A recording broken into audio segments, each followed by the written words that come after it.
여러분 혹시 철학 좋아하십니까? 저도요. 근데 이렇게 물어보는 것 자체가 뭔가 의도가 있겠죠. 철학 책 읽어보셨나요?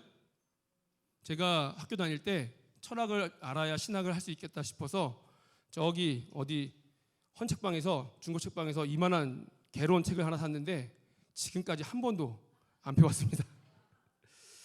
우리가 철학하면 좋아하시는 분들도 있을 수 있지만 일반적으로는 어렵죠. 골치 아프고 우리가 철학하면 무슨 생각, 사상 이렇게 생각할 수 있지만 그런 게 아니라 사실은 굉장히 어려운 이상한 걸 공부해야 되잖아요. 하지만 이렇게 말을 뜸을 들이면서 자꾸 꺼내는 이유는 칸트가 한 말을 잠깐 인용하려고 합니다. 칸트 아시죠? 18세기 몇 세기 하면 벌써 싫으시죠? 18세기 독일의 철학자 칸트는 순수이성 비판이라는 책을 썼다고 합니다. 들어보셨나요? 순수이성 비판. 순수이성이 뭘까요? 이성이면 이성이지 무슨 종류가 있습니까? 우리 청년들 어디 있어요? 다 우리 청년들이랑 이제 같이 예배드리고 제가 청년부 담당이어서 조금 청년 쪽으로 가겠습니다. 왜냐하면 우리 청년들이 우리 커야 우리 다음 세대가 우리 교회가 다음에 미래가 있지 않습니까? 어디까지 했죠? 이성, 순수이성. 왜 순수이성이라는 말을 썼는가 하면 일반적으로 우리가 이성하면 그 이성 맞지만 우리 생각하는 그 이성, 감정 말고 이성 맞지만 칸트가 말하고 싶었던 이성은 이런 겁니다. 잘 들어보세요.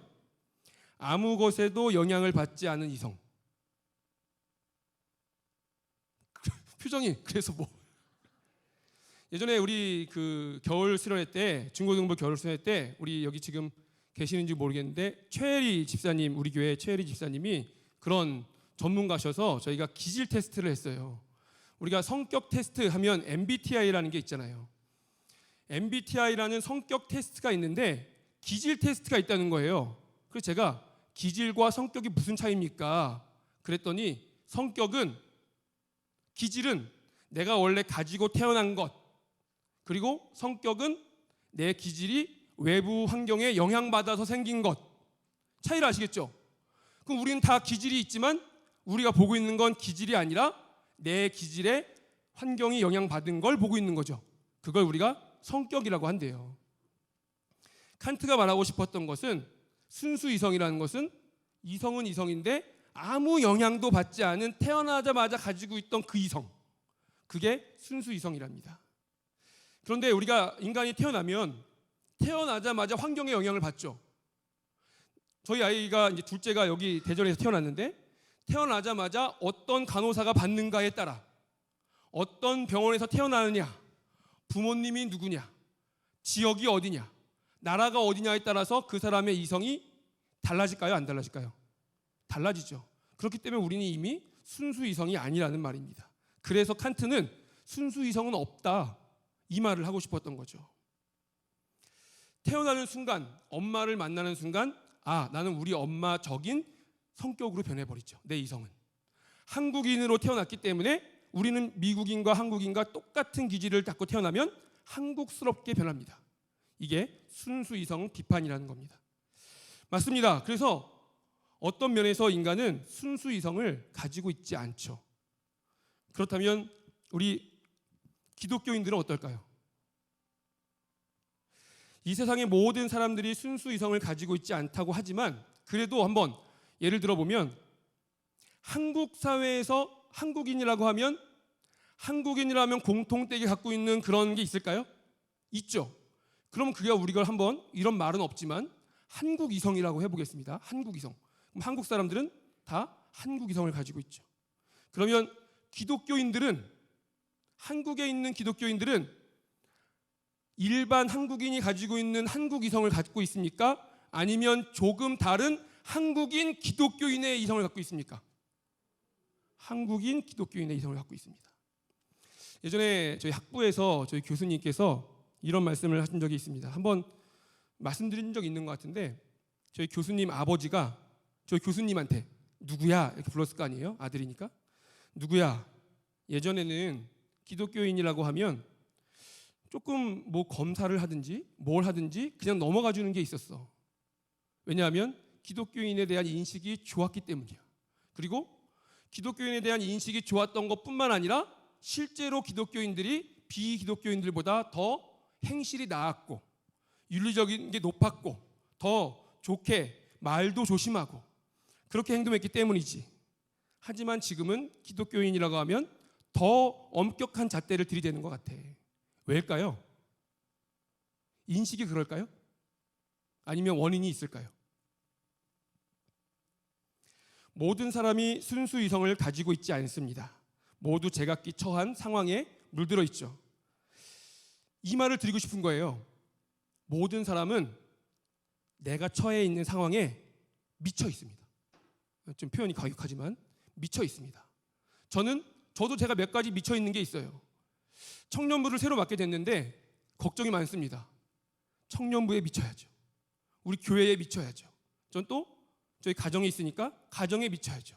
우리는 중요하다고 여겨지는 데에 미쳐 있습니다. 마찬가지입니다. 우리는 기독교인이기 때문에 어디에 미쳐야 될까요? 예수님에 미쳐야죠. 예수님에 물들고 예수님에 미쳐야 합니다. 이런 사람을 두고 그리스도인이라고 부르는 거죠. 교회 다니는 사람이 기독교 그리스도인인가요? 교회인이죠. 교회인. 교인. 우리는 단순히 교인이 아니라 그리스도인. 예수에 미친 자. 그래서 우리가 기독교인이라면 기독교인이냐 아니냐 그 기준은 교회 나가냐 수예배 나갔냐 새벽기도 나갔냐 주일 성수 몇 번 했냐가 아니라 예수에 미쳐있냐 안 미쳐있냐. 이게 우리 그리스도인이라는 겁니다. 오늘 말씀해 보니까 이제 막 안식일이 지났습니다. 목이 죄송합니다. 안식 후 첫날 해 돋을 때 그때라고 합니다. 이때가 언제냐면 유대인 기준으로 안식일이라고 하면 해질 때부터잖아요. 토요일이 아니라 금요일 해질 때부터 토요일 해질 때까지가 안식일이고 사실 안식일 지난 건 토요일 밤부터는 안식일이 아닙니다. 그런데 그 후 해 뜰 때 그러니까 우리가 주일이라고 고백하는 주일이라는 말은 일요일을 하나님의 날이라고 고백하는 고백이죠. 그러니까 우리가 주일이라고 고백하는 일요일 아침입니다. 이때 두 명의 마리아, 왜 이렇게 성경에 마리아가 많은지 두 명의 마리아와 살로메가 예수님의 무덤을 찾았습니다. 왜냐하면 예수님의 시신에 향품을 바르기 위해서입니다. 그런데 한 가지 문제가 있죠. 아직 안 갔지만 가는 중인데 보나마나 가면 큰 바위가 무덤이 동굴이잖아요. 분명히 동굴을 막고 있을 텐데 무덤을 막고 있을 텐데 어떻게 하지? 하고 둘이서 걱정하면서 갔는데 이게 웬일이죠? 바위가 굴러져 있었습니다. 무덤이 열려 있는 거예요. 왜 그럴까 하고 들어갔더니 웬 흰옷을 입은 청년이 오른쪽에 앉아 있고 예수님의 시신은 없는 거죠. 이 청년은 자기가 돌문을 굴리고 들어와서 거기 아무도 없는 무덤에 앉아 있었을까요? 이 청년은 누구죠? 천사입니다. 특히 이 흰옷을 입었다는 뜻은 이 당시에 천사를 가리키는 관용어였다고 합니다. 그리고 이 부분이 중요하죠. 이 청년이 이 천사가 이렇게 말합니다. 놀라지 말라. 너희가 십자가에 못 박히신 나사렛 예수를 찾는구나. 그가 살아나셨고 여기 계시지 아니하리라. 보라, 그를 두었던 곳이니라. 이 상황을 어떻게 받아들여야 합니까? 어떻게 받아들여야 되죠? 이 상황을 믿어야 합니까? 두 마리아와 살로메가 이 상황을 맞닥뜨렸습니다. 갔더니 당연히 사람의 힘으로는 굴릴 수 없을 것 같던 큰 바위가 굴러져 있는데 청년 하나가 있고 예수가 살아나셨다. 믿어야 합니까? 물론 오늘 우리는 믿죠. 21세기를 살아가는 오늘 한국에 있는 우리는 믿습니다. 하지만 우리가 그 상황에 있었다면 내가 오늘 우리 아버지가 돌아가셔서 3일째 되는 날 무덤을 갔더니 천사가 너희 아버지는 살아나셨느니라. 이거 어떡합니까? 믿어야 됩니까? 우리는 논리와 이성으로는 믿을 수 없습니다. 우리가 알고 있는 상식으로는 맞지 않죠.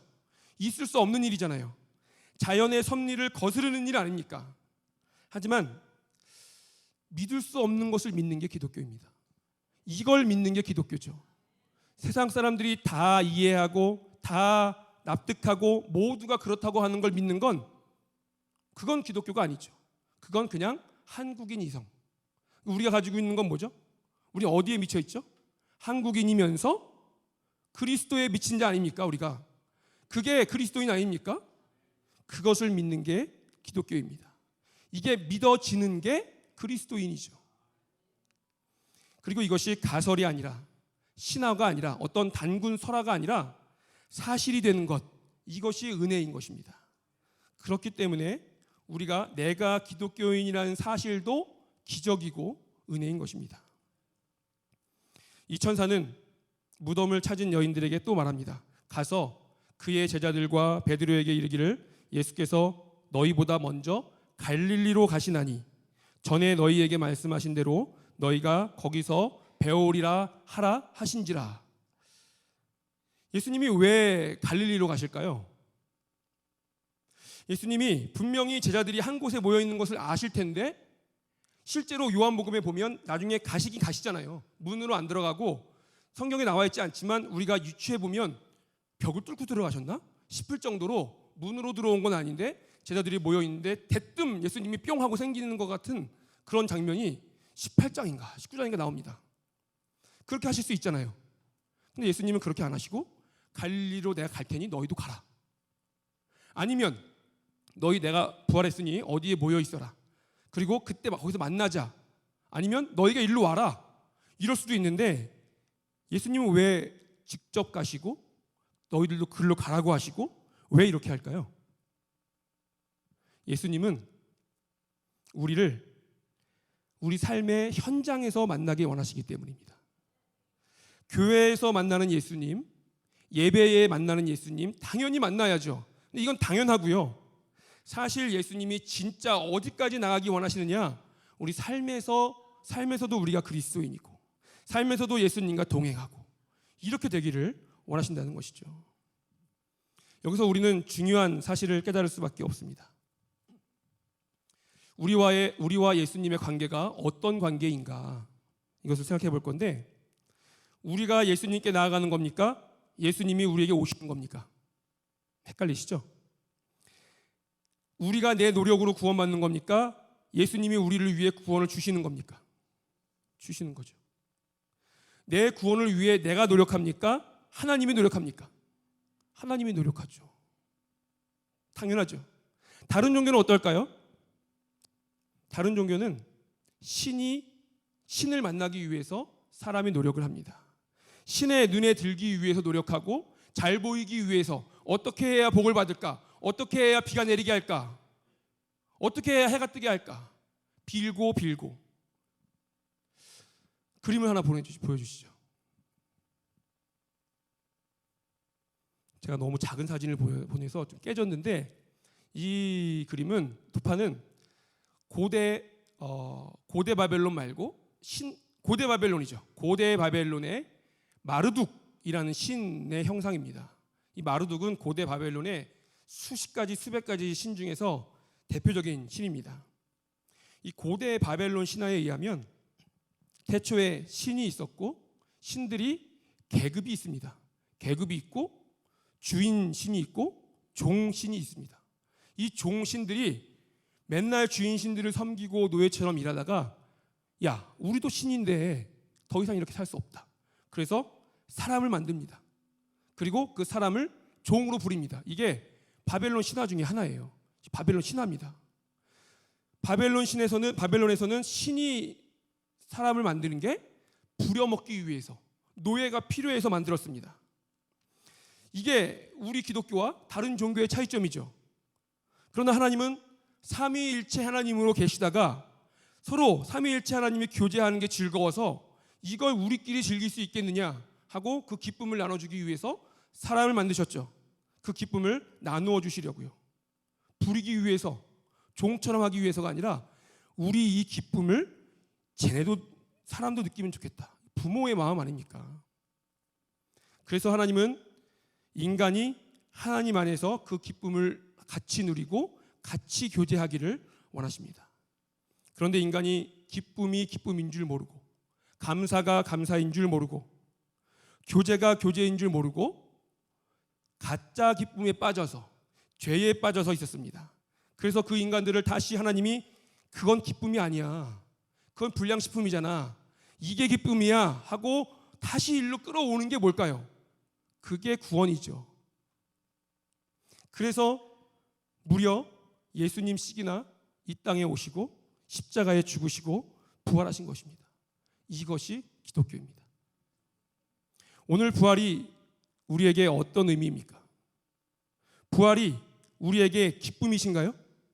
부활이 진짜로 있었던 역사적 사실이고 뿐만 아니라 나를 위한 사건이 맞습니까? 부활이 우리가 하나님께로 나아가는 유일한 길이 맞나요? 오늘 부활이 우리에게 기쁨이 되기 원합니다. 부활이 우리의 순수 이성을 미치게 하는 유일한 길이기 원합니다. 부활이 우리가 그리스도인이라는 것을 증명하는 일이 되기 원합니다. 분명히 우리는 제정신은 아닙니다. 왜냐하면 그리스도인이기 때문이죠. 예수님께 미쳐있는 사람이기 때문입니다. 이것이 우리의 신앙이 되고 우리의 삶이 되고 우리의 정체성이 되는 저와 여러분 되시기 원합니다. 기도하겠습니다. 하나님, 은혜를 감사드립니다. 죽을 수밖에 없는 저희이지만 예수님이 오셔서 죽으시고 승리하심으로 말미암아 우리에게 승리를 주시니 감사합니다. 매일의 삶 가운데에 이 부활의 기쁨으로 말미암아 살아가게 도와주시고 하나님이 우리와 함께 하시며 예수님이 우리의 삶을 날마다 인도하신다는 것을 알고 고백하며 동행하는 우리 모두가 될 수 있도록 함께해 주시옵소서. 예수님의 이름으로 기도드립니다. 주 예수 그리스도의 은혜와 하나님의 사랑과 성령의 역사하심이 오늘 부활을 다른 사람이 아니라 나의 부활로 믿는 모든 성도들 위해, 내가 하나님께 나아가는 것이 아니라 하나님이 나를 위해 이 땅에 오신 것을 믿기로 다짐하는, 그래서 부활의 신앙인으로 살아가기로 다짐하는 모든 성도들 머리 위에 함께 하시기를 축원하옵나이다.